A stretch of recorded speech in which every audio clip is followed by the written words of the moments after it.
Video game soundtracks aren't typically associated with improvised content, but they do often feature spectacular instrumental solo sections, whether they're performed by live studio musicians or programmed in by a composer.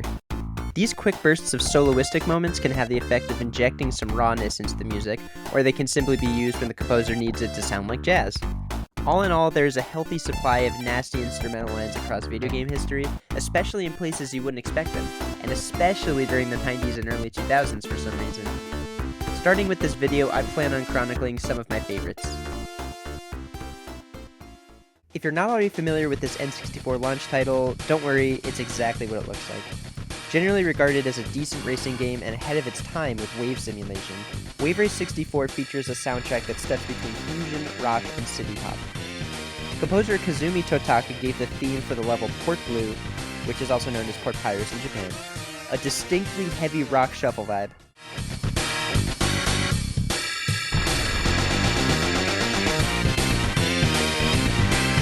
Okay, so after a few repeats of this main melody, kind of out of nowhere, he tosses in a filthy sequence of fusion-y chords, which leads to an even filthier guitar lick.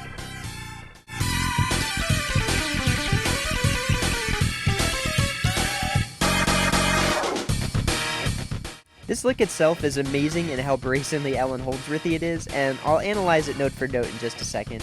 However, some of you may be confused why you don't remember this insanity from your childhood experience of the game. So, I experienced this confusion too. Strangely, it turns out this single line is only found in a Japanese re-release of the game, which came a year later than the American release.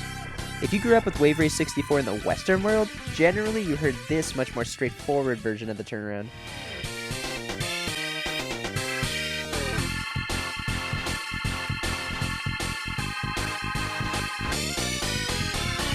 Anyway, I'll revisit that. Despite how nuts it sounds, this line can actually be broken down into 5 clear parts, all of which are happening above an F in the bass line. Here it is in full.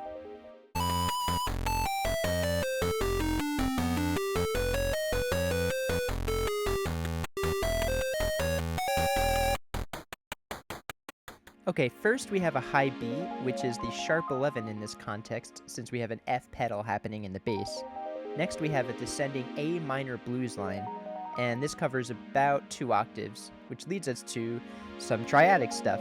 This is basically a G and B major triad sort of line, and this is very out in the key of F. After that, we have a chromatic line, which just adds some spice, and then after that, the guitarist sort of remembers, oh yeah, we're playing heavy rock. Yeah, okay. Now that we've analyzed it, let's check it out again.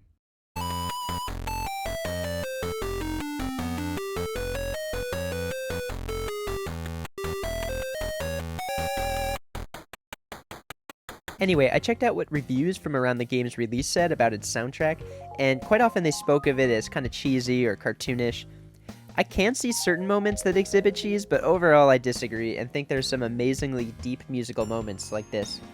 I realize though that these reviews were from before the Japanese re-release, and from what I can tell, hilariously, this is the only compositional change that was made to any song in the entire game. In short, it would be very satisfying to find out someday that Kazumi Totaka literally threw this lick into a re-release of the game just to flex on the critics. The original Sims games featured a pretty fascinating library of original music. Before their current era of hooking up big-name cameos, EA spent the 2000s subcontracting various music producers to flesh out the in-game airwaves of Sims radio. These producers fleshed out entire genre-specific stations like rock, hip-hop, smooth jazz, and honestly, they crafted some tracks that seriously slap. Many of these were essentially sound-alikes for specific eras found within the genres, as is the case with this song, which is a ridiculously accurate callback to late 90s, early 2000s West Coast hip-hop.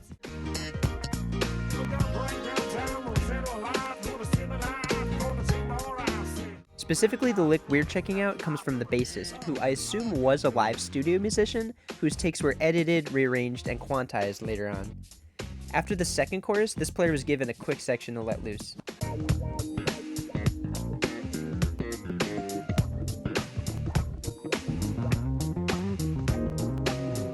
This lick is nasty, much more so for its feel than any crazy music theory.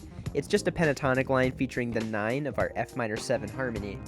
But it's just played so kind of consistently behind the beat and heavy, and it sounds like they kicked on an octave pedal on the way up at such a dope moment. It just kind of works. I did have the jazzbots play this too, but honestly it's hilarious how particularly I had to specify the rhythms so that they could make this feel right. Despite their many obvious superiorities, jazzbots have a disadvantage when it comes to feel. This referring to the sort of intuition that human musicians have about what makes a rhythm satisfying or pocket. Humans don't actually calculate all these off 30-second unrests to make a melody filthier. We're somehow just able to play the abstract concept of filthier.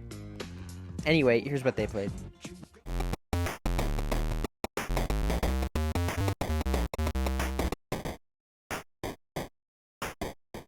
Auto Modellista was a PlayStation racing title released in 2000, which features an impressively aesthetic cell animation visual style. However, critics were not too impressed with the often sluggish controls, and this may have prevented the insanely cool soundtrack for the game from getting the play it deserves. This whole soundtrack is like 70s big band stuff on steroids, which is kind of funny because 70s big band stuff is already on something. There were already tons of cool soloistic moments throughout these 30-something jazz electronica throwdowns, but I've settled on this hard bop piano lick callback featured in the tune Cruisin'.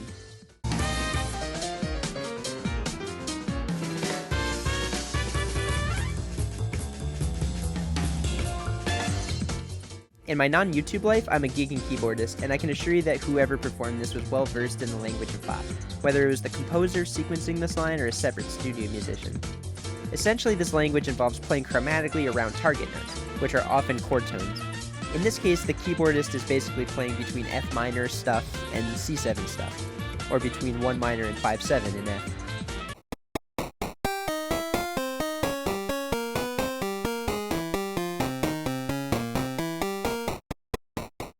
In this example, all of these are valued as eighth notes, and I've highlighted our target notes, which are chord tones of either F minor or C7. Notice that these target notes occur on strong beats, and the stuff on the in-between beats or weak beats involves lots of little chromatic moments that add tension between the chord tones.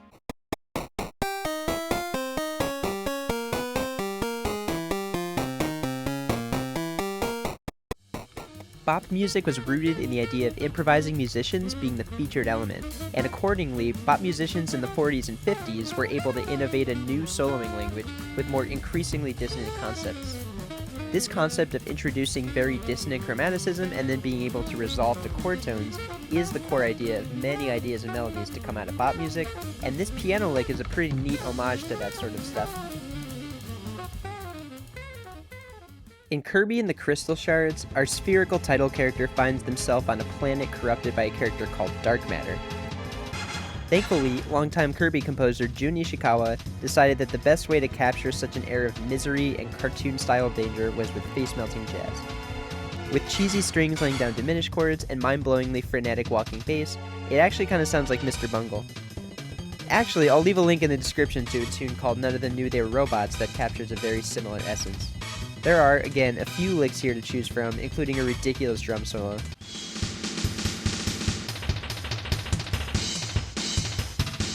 But in the end, I settled on this opening line of the solo section, performed by a synth kind of resembling a horn.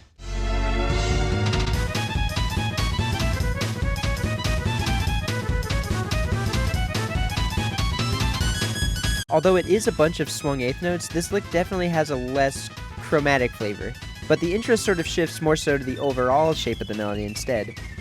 When mapping it out, you can see it's a pretty angular and strangely off-center line, and despite being mostly diatonic, or in the key, it feels pretty twisted, especially when performed with such a high speed.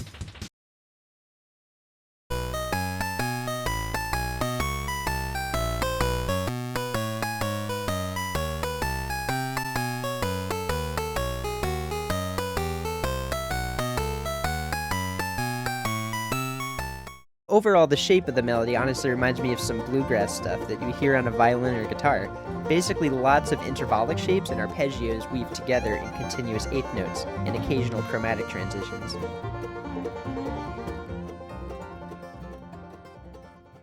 I decided to close this video with what I kind of perceive as the most out example.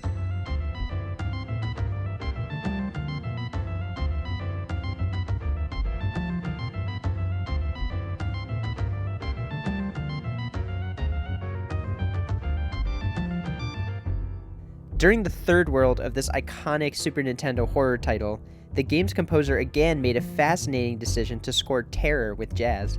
I personally think this is among the greatest video game songs of all time, not just in terms of how sweet a composition it is, but also in considering how bold a move it is to use avant-garde jazz to highlight the uncertainty of navigating underground tunnels with a chain whip.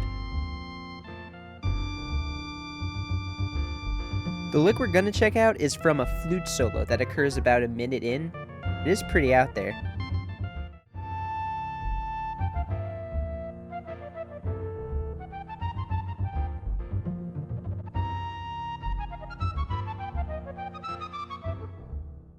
Although the overall effect is clearly to create lots of dissonance, that doesn't mean the line isn't crafted with a sense of direction and organization. We can actually break this melody down into 5 parts that are pretty similar to the wave race lick.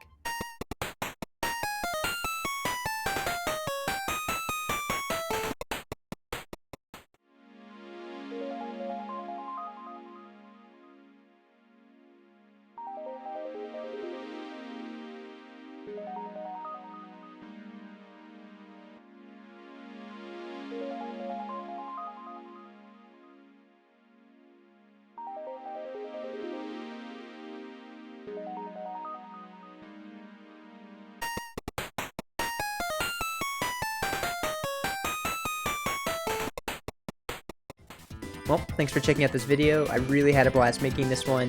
There are obviously plenty more nasty licks in video games to choose from, so I definitely want to make another one of these soon. I also have some short-form content like 8-bit reimaginings and covers and stuff like that ready to go, so you can expect some more of those in the near future as well.